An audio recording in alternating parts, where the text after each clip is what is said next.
इंसान के पास आने से दिल को सुख, शांति और चैन मिलता है, लेकिन उस इंसान के दूर हो जाने से जीवन में जो परेशानी और दुख का घेराव आता है, उसे ही प्यार में बेचैनी कहा जाता है। दूसरे शब्दों में कहें तो जिसके आने से बहार आए और जाने से मन दुखी हो जाए, उसी अवस्था को बेचैनी कहा जाता है। और जीवन में यह बेचैनी एक खास उम्र के बाद आती है। जैसे जैसे एक इंसान जवान होता है, शारीरिक तौर पर वह विपरीत लिंग की तरफ आकर्षित होता है और इसी आकर्षण में कुछ ऐसा एहसास होता है जो मनुष्य के अंदर की बेचैनी को शांत कर सुकून के बेहद खास पलों को देता है। जैसे एक नौजवान पुरुष के किसी महिला की तरफ आकर्षित होने पर वह पुरुष महिला से बात करके अपने आप में बड़ा खुश होता है। अब उन्हीं खास पलों को दोबारा से पाने के लिए और मन को वही आनंद देने के लिए सोचता है जिस व्यक्ति की तरफ वह आकर्षित हुआ है। जिसकी तरफ आने पर उसका मन खुश होता है, उसी को मैं किसी तरह से पालूं, ताकि जो आनंद मुझे थोड़ी देर के लिए मिला है वो मुझे सदा के लिए मिलता रहे। पर किन्हीं कारणों से अगर वह इंसान उसे मिल नहीं पाता है तो जो मन उसका पहले से ही बेचैन था, उसे शांत करने का कोई उपाय नहीं मिल पाता। मनुष्य का मन उसकी याद में दिन रात रहता है। वो उसे वास्तव में न सही पर ख्वाबों में पाना चाहता है। इसलिए तो कहा जाता है कि प्यार में तुमने मेरी नींद चुरा ली है। पर जब वह इंसान जीवन में न आए तो मन दुखी रहता है, बेचैन होता है और इसी दुरख भरे पलों में वह अपने मन की स्थिति को प्रकट करने के लिए शायरियाँ लिखता है, गाने गुनगुनाता है। तो इस तरह देखा जाए तो प्रेम में बेचैनी का कारण अपने प्रेमी को न पाना या फिर उसे न खोने का भय होता है।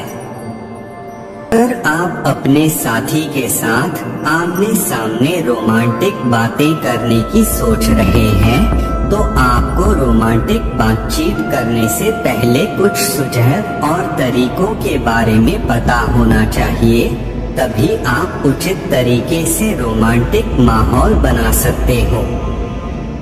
नंबर 1, खुलकर बात करें। अगर आप रोमांटिक बातें करना चाहते हैं तो आपको अपने और अपने साथी के अलावा और किसी की बात नहीं करनी चाहिए। जब आप एक दूसरे से बात कर रहे हो तो विषय ऐसा चुने जिसमें सिर्फ हाँ या ना हो, बल्कि आपका साथी आपसे खुलकर उस विषय के बारे में बात कर सके। ध्यान रखें कि आप दोनों के बीच में जो विषय हो वो सकारात्मक वाला हो, मतलब कि आप दोनों एक दूसरे से खुलकर बात कर सको, जैसे कि फ्यूचर प्लानिंग के बारे, काम, पैसा, कोई और समस्या जिसकी वजह से आप दोनों के बीच में दूरियां बन रही हो। जब आपको लगे कि माहौल थोड़ा रोमांटिक से गंभीरता की ओर हो रहा है तो ऐसे में आप कोई और यादगार या फनी स्टोरी के बारे में बात कर सकते हो।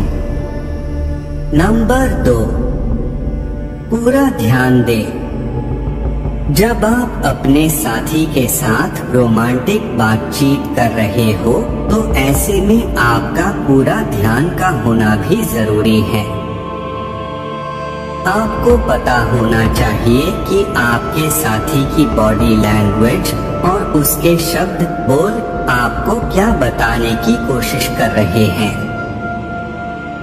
जब आप अपने साथी के साथ बातें कर रहे हो तो आपका पूरा ध्यान आपके साथी पर होना चाहिए। बहुत सारे लोगों की आदत होती है कि वो बातें करते समय इधर उधर देखते हैं।